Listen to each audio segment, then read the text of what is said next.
Mi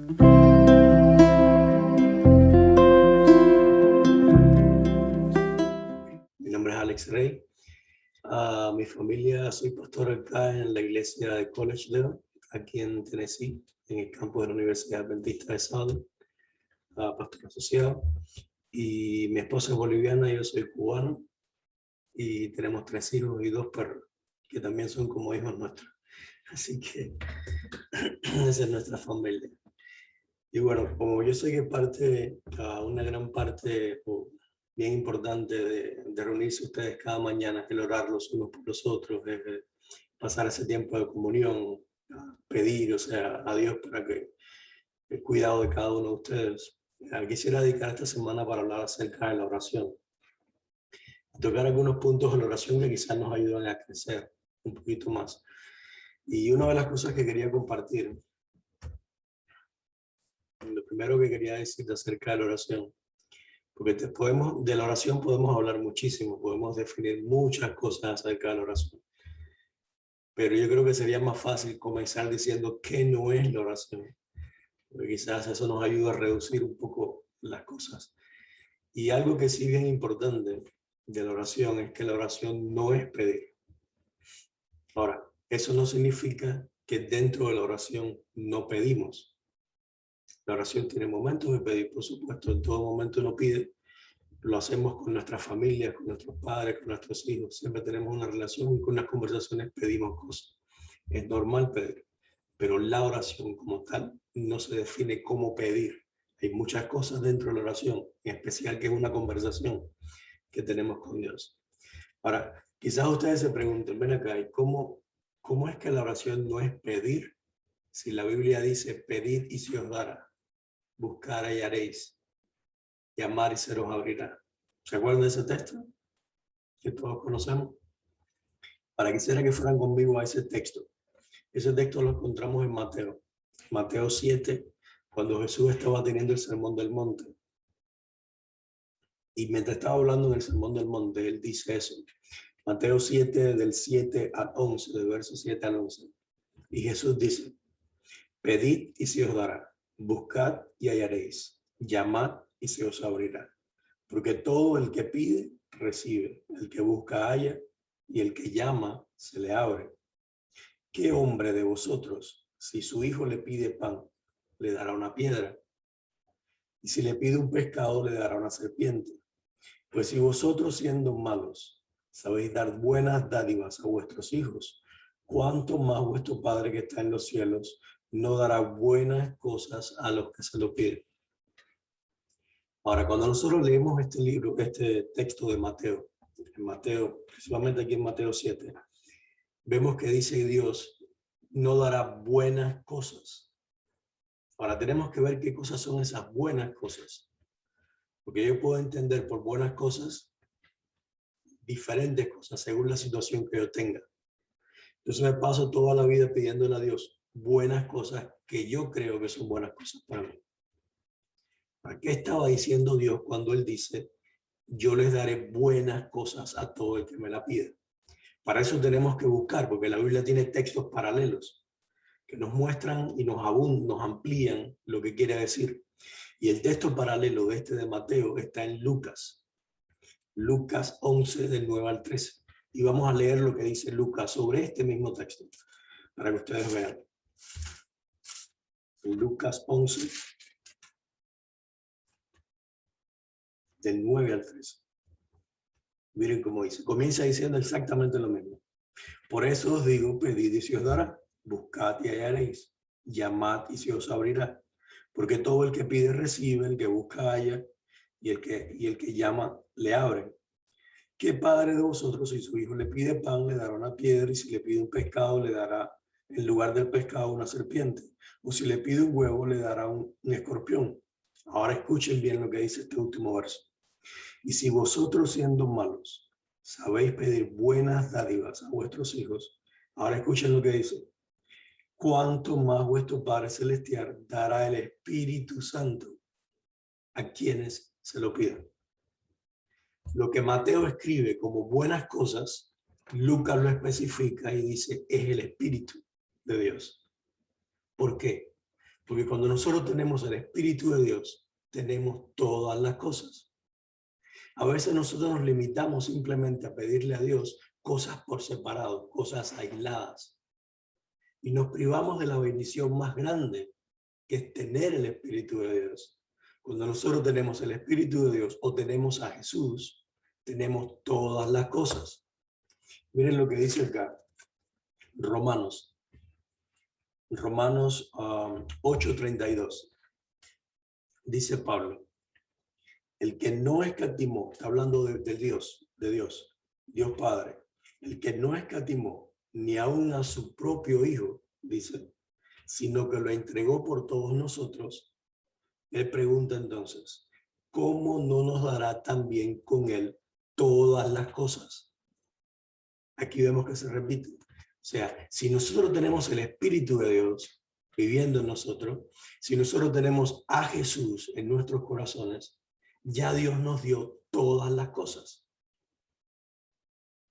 A veces nosotros pedimos muchas cosas que ya las tenemos, pero como todavía no nos hemos dado cuenta de que las tenemos, seguimos pidiéndolas. Y no nos damos cuenta que ya en Jesús se nos fue dada. Miren, hay una cosa, un principio, que quizás ustedes se den cuenta y lo vamos a ilustrar. Pero cuando más pedimos es porque menos conocemos. Piensen en eso. Mientras más pedimos, menos conocemos. Les pongo un ejemplo. Cuando ustedes van a una casa de visita, y en esa casa ustedes no conocen a nadie, son personas que van por primera vez a esa casa, y ustedes llegan de visita a esa casa, y ustedes tienen sed, ¿qué ustedes hacen? Ustedes van a la nevera, abren la nevera, sacan un vaso, se toman el agua, se sirven ustedes mismos y se la toman, o ustedes la piden. La piden, ¿verdad? Ahora, ¿por qué la pedimos? Porque no tenemos confianza con la persona. No la conocemos. Somos extraños, por así decirlo. Por lo tanto, tenemos la necesidad de pedir las cosas antes de tomarlas. Sin embargo, si ustedes llegan a casa de un familiar, llegan a casa de sus padres, llegan a casa de un hermano, de un primo, de un tío, de su hijo, ¿qué hacen ustedes? Si tienen sed, simplemente van a la nevera, toman el agua y ya, y se la toman. No tienen que estar pidiéndolas constantemente.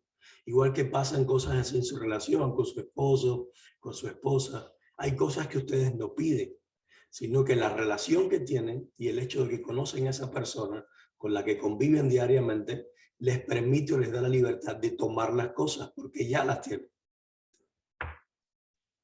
Miren acá. Vayan conmigo a Lucas, la parábola de Lucas 15, del 11 al 32. Esta es la parábola del hijo pródigo, ¿se acuerdan? Y dentro de la parábola del hijo pródigo hay tres personajes que son bien importantes. Uno es el padre de la parábola, que todos sabemos que es Dios, como nuestro Padre Celestial. Y están los dos hijos. Y los dos hijos nos representan a todos nosotros en diferentes etapas de nuestras vidas. Ahora, vayan conmigo al final de la parábola.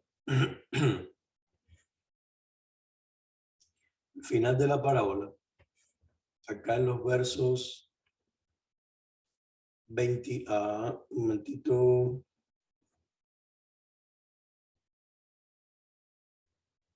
El 28. Verso 28. Fíjense en lo que le dice el hermano mayor al padre. Dice, entonces el hermano mayor se enojó y no quería entrar a la casa. Por eso su padre salió y le rogaba que entrase. Pero el hermano respondió, hace tantos años que te sirvo sin haberte desobedecido jamás, y nunca me has dado un cabrito para gozarme con mis amigos. Ahora fíjense la respuesta del padre. Verso 31. Entonces el padre le dijo, hijo, tú siempre estás conmigo y todas mis cosas son ¿qué? Son tuyas. Ahora fíjense que el hermano mayor se privó toda la vida de tomar uno de los cabritos que tenían en la hacienda y hacer un celebrar con sus amigos, hacer una fiesta con sus amigos. Sin embargo, él le empieza a reclamar al padre: tú nunca me diste, tú nunca me diste, nunca me diste. Y el padre le dice: no es que yo no te di, ya yo te di todo, porque todo lo mío es tuyo. Tú fuiste el que nunca lo tomaste, porque nunca creíste de que todo lo mío era tuyo. ¿Entienden la diferencia? Dios nos da todas las cosas. Ahora, si el padre de esta parábola es Dios, eso quiere decir que exactamente las mismas palabras son para todos nosotros. Y Dios te dice hoy a ti, a cada uno de ustedes, les dice: todo lo mío es tuyo. Y cuando tú sabes que todo lo de Dios es tuyo, tú no tienes que pedir algunas cosas. Yo diría que todas, pero quizás pongamos algunas. Porque ya tú sabes que todas esas cosas te pertenecen.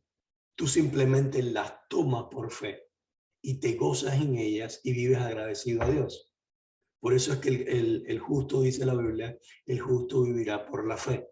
Cada uno de nosotros tenemos que vivir en fe, creyendo de que ya Dios nos da todas las cosas y nosotros simplemente las disfrutamos. Les pongo un ejemplo. ¿Se acuerdan de Pedro? Pedro cuando estaba en el libro de Hechos, Pedro va un día con Juan a la iglesia. ¿Se acuerdan? Y cuando llega Pedro con Juan a la iglesia, al templo, se encuentran con una persona que estaba paralítica ahí en el frente de la iglesia. ¿Qué es lo que hace Pedro? ¿Cómo es que dice Pedro? Vamos a leer el texto.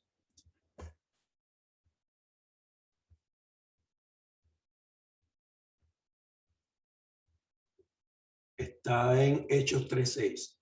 Dice Pedro: no tengo plata ni oro, pero lo que tengo te doy. En el nombre de Jesucristo de Nazaret, levántate y anda. Fíjense las palabras de Pedro. Pedro le dice: lo que tengo te doy. ¿Qué era lo que tenía Pedro? ¿Cuándo Dios le dio a Pedro eso? Pedro, cuando oró para la sanación del paralítico, él no se puso y dijo: Padre, si tú quieres, si es tu voluntad que se sane este hombre, todas esas cosas. No, Pedro fue directo. Pedro tomó lo que ya le pertenecía, lo que ya era de él, y lo aplicó por fe y se lo da al paralítico para su sanación. Ahora, fíjense ustedes de dónde saca Pedro esto. Más adelante en la historia, cuando Jesús estuvo con los discípulos, ¿se acuerdan que una vez los mandó de 2 en 2 a las ciudades para predicar el evangelio? Y dice, eso está en Marcos 16, del 17 al 18. Y Dios le dijo: estas señales acompañarán a los que creen, dice. En mi nombre expulsarán demonios, hablarán nuevas lenguas, tomarán en la mano serpientes, y si beben algo venenoso no les hará daño. Además, escuchen bien, pondrán las manos sobre los enfermos y ¿qué cosa? Y los sanarán. Ya Dios, Jesús mismo le había dicho a Pedro: yo voy a darte mi espíritu para que tú puedas sanar enfermos. Como ya Pedro lo tenía, Pedro por fe, él se adueñó de eso y simplemente lo aplicó. Cuando vio el paralítico, él no tuvo que decirle: Jesús, ¿te acuerdas que tú me dijiste una vez que yo podría sanar enfermos? Acuérdate, por favor, yo te reclamo esta promesa que me diste para que tú me la des ahora y yo pueda sanarte, Señor. No, Pedro la tomó por fe y simplemente la aplicó. Dijo: es mía, yo la doy. Lo que yo tengo que me fue dado a mí, yo te lo doy. Y ese es el Espíritu de Dios para sanidad de tu vida. Es muy diferente. Cuando nosotros comenzamos a vivir en fe, el pedir se vuelve algo secundario, porque ya nos damos cuenta que tenemos todas las cosas en Jesús. Por lo tanto, lo que hacemos es vivir una vida más de agradecimiento a Dios por todas las cosas. Ahora quiero analizar algunos textos con ustedes antes de terminar. Si alguien quisiera buscar segunda de Corintios 1:20. Segunda de Corintios 1:20. Alguien que lo quiera leer. Quizás otra persona puede buscar Juan 19:30. Juan capítulo 19, verso 30. Otra persona que busque segunda de Pedro 1, del 3 al 4. Segunda de Pedro 1, del 3 al 4. Y una última persona que busque Hebreos 9, del 16 al 17. Hebreos 9, del 16 al 17.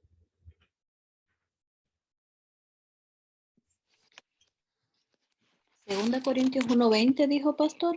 Segunda de Corintios 1:20. Sí. Dice, porque todas las promesas de Dios son en Él sí, y en Él amén, por medio de nosotros para la gloria de Dios. Muchísimas gracias. Fíjense ustedes como dice Pablo. Todas las promesas de Dios son ¿qué cosa en Cristo? ¿Sí o no? Sí. Son sí. Amén. Por eso es que nosotros, cuando nosotros dice, como todas las promesas que Dios nos ha dado son sí en Cristo, nuestra respuesta es amén. ¿Y qué significa amén? Así sea. Así sea. Es gloria a Dios. ¿Entiendes? Es gloria a Dios porque ya es hecho. La palabra amén en hebreo tiene mucha relación con creer, con la palabra fe. Cuando Abraham dice allá en Génesis, que se dice, y Abraham miró las estrellas y creyó a Dios y le fue contado por justicia, lo que estaba diciendo Abraham fue amén, porque creyó en la palabra que Dios le dijo. Y al creerlo, él entendió que en Jesús todas las promesas son sí. Ahora ustedes fíjense, vayan a todas las promesas que están en el Antiguo Testamento. Absolutamente todas las promesas que Dios les ha dejado en la Biblia. Empiecen a hojear su Biblia hoy en el día. Busquen una promesa y cuando la encuentren, ustedes digan, esta promesa en Cristo es sí. Y si es sí, ¿qué es lo que yo hago entonces? Pedirla. ¿O qué hago? Gozarme en ella y decir amén. Creerla por fe. Porque ya es sí. Ustedes saben que en esa promesa no tienen un no por respuesta. En Cristo es sí. El otro texto que les había dado, ¿quién lo tiene? Juan 19:20, pastor. 19, Juan 19:30. 30. Ajá. ¿Verdad? Leo. Adelante. Cuando Jesús tomó el vinagre, dijo, consumado es, e inclinando la cabeza, entregó el espíritu. Amén. Muchísimas gracias, Gladys. Ahora, ese es el momento, esas fueron prácticamente las últimas palabras de Jesús en la cruz. En el momento antes de morir. Antes de morir, él dice, consumado es. Ahora, otras versiones nos ayudan a entender qué significa ese cuando él dice consumado es. Esa palabra significa todo se ha cumplido. La palabra en hebreo es teleo, que significa todo se ha ejecutado, todo se ha completado, todo, absolutamente todo, está terminado. Ahora, el propósito es que lo hecho se corresponda con lo dicho. Todas las cosas que se habían dicho de Jesús en el Antiguo Testamento, en ese momento se estaban cumpliendo todas. Inclusive todas las promesas que Dios había dado. Es por eso que Pablo dice que en Cristo todas las promesas son sí, porque ya Él las cumplió todas. Él las cumplió todas en la cruz. En la cruz Él dio todo lo que tenía que darnos. Dice, por tanto, cuando Pablo dice que todas las promesas son sí, lo que está diciendo es eso, de que todo está terminado, todo está cumplido. En otras palabras, ya estaba diciendo, Jesús nos estaba diciendo, todas las promesas de mi Padre en este momento son hechas, son cumplidas, son realizadas, son terminadas. Y si todas las promesas de Dios ya fueron hechas, cumplidas, realizadas y terminadas, no tiene sentido que Pablo diga que nosotros somos o que nosotros decimos amén. Porque si ya todo está hecho, yo solamente digo amén. Gloria a Dios. Gloria a Dios. Porque ya todo está cumplido. Ahora alguien que me dé el tercer texto, que es segunda de Pedro 1, del 3 al 4.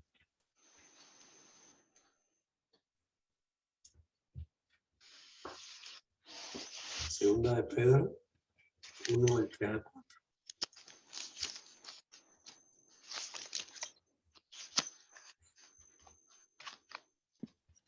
Uno, de 3 al 4. Sí, por favor. Como todas las cosas que pertenecen a la vida y a la piedad, nos han sido dadas por su divino poder, mediante el conocimiento de aquel que nos llamó por su gloria y excelencia, por medio de las cuales nos ha dado preciosas y grandísimas promesas, para que por ellas llegaseis a ser participantes de la naturaleza divina, habiendo huido de la corrupción que hay en el mundo a causa de la concupiscencia. Muchísimas Amén. gracias. Miren, perdón. Miren lo que dice esta versión que yo tengo acá. La versión Nueva Traducción al lenguaje actual. Dice, Dios utilizó su poder para darnos todo lo que necesitábamos. Ahora, ¿cuál es el poder de Dios? Según Pablo, el poder de Dios es Jesús. Porque a través de Jesús, Dios nos da todas las cosas. Es a través de su palabra que nosotros fuimos creados, que todas las cosas existen y que todas las cosas se sostienen. El poder de Dios, según lo manifiesta Pablo, es el mismo Jesús.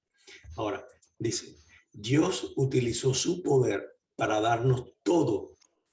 Dice, algunas cosas, dice, la mitad de las cosas, el 90% de las cosas. No, dice, todo lo que necesitamos, absolutamente todo. Dice, y para que vivamos como Él quiere.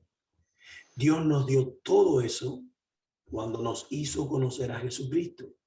Por medio de Él nos eligió para que seamos parte de su reino maravilloso. Además, nos ha dado todas las cosas importantes y valiosas que nos prometió. Ahora, cada vez que Pedro dice que Dios nos dio todas las cosas, nos dice en pasado, en presente o en futuro. ¿En qué tiempo lo está diciendo? En todos los tiempos. Presente. En pasado, lo dice en pasado, porque dice, ya Dios les ha dado, ya les dio todo. O sea, es parte del pasado, ya Dios nos los dio todas las cosas. Es como que ustedes tienen en su cuenta de banco, imagínense ustedes todos tienen en su cuenta de banco, vamos a ponerle una cifra no muy alta, $10,000, tienen $10,000 en su cuenta de banco. Pero entonces ustedes tienen que pagar la renta y están pidiéndole a Dios que le dé dinero para pagar la renta porque no les alcanza el dinero. Porque por alguna razón no pudieron trabajar este mes y no pudieron pagar la renta. Pero ustedes ya tienen en la cuenta, les fue dado hace tiempo $10,000 en la cuenta. Ya lo tienen. ¿Hay necesidad de pedirlo? Les pregunto. No, ya lo tienen. Simplemente van a su cuenta y lo toman. Eso es lo mismo que dice Dios. Ya todas las promesas yo se las he dado. Se las di en mi Hijo. En Jesús ya yo le di todas mis promesas. ¿Qué es lo que tenemos que hacer nosotros? Adueñarnos del Hijo de Dios. Una vez que nos adueñamos de Jesús y que Jesús vive en nosotros, tenemos todas las cosas. Miren acá, el último texto. ¿Quién tiene Hebreos 9, del 16 al 17? Hebreos Dice, 17, porque así, donde hay testamento es necesario que intervenga muerte del testador, porque el testamento con la muerte se confirma, pues no es válido entre tanto que el testador vive. Amén. Muchísimas gracias. Miren, ¿qué cosa es el testamento? ¿Cuál es el testamento de Dios? La Biblia. La Biblia. Este es el testamento de Dios. De hecho, la Biblia se divide en el Antiguo Testamento y el Nuevo Testamento. Acá está el testamento que nos dejó Dios. Todas las promesas de Dios, toda nuestra herencia está escrita acá. Ahora, dice el texto que para que este testamento se haga válido, ¿qué tenía que pasar con aquel que lo escribió? ¿Qué dice? tenía que morir. Tenía que morir. Y les pregunto, ¿el que lo escribió murió, sí o no? Sí, Sí, ¿Y qué pasa cuando el que hace un testamento muere? ¿Qué pasa con el testamento? Se hace efectivo. Se hace efectivo. Y la herencia le es dada a aquellos a los cuales le fue dejada, ¿sí o no? Yo les pregunto, cuando muere una persona y deja un testamento, y le deja un testamento, por ejemplo, a sus hijos, ¿los hijos tienen que ir a reclamar el testamento? No. No, inmediatamente que muere, el abogado toma y todo lo que está puesto en el testamento le es dado a los hijos. Claro, Y entra ya en ellos son vigencia. dueños de eso. Eso es exactamente lo que nos está diciendo Pablo acá. Jesús, que fue el que inspiró toda la Biblia, el que nos dejó todas las promesas, ya murió. Y al morir, inmediatamente con su muerte, todo esto se hace efectivo. Por lo tanto, ya es nuestro, ya lo tenemos. Fíjense ustedes, ¿cuántos de ustedes le ha preguntado a Dios? Y ya con esto voy a ir terminando, porque ya es tiempo. ¿Cuántos de ustedes le ha preguntado a Dios cuál es la voluntad de Dios? Yo he orado muchas veces, Señor, ¿cuál es tu voluntad? Déjame saber cuál es tu voluntad. Y muchas veces nos pasamos mucho parte de nuestra vida, muchos años de nuestra vida, pidiéndole a Dios que nos muestre su voluntad. Bueno, yo les voy a decir hoy a ustedes cuál es la voluntad de Dios. No se lo voy a decir yo, se lo voy a decir Pablo, que fue el que lo escribió. Vayan conmigo. Está en, déjame ver si me fue el texto ahorita. Primera de Tesalonicenses 5, 18.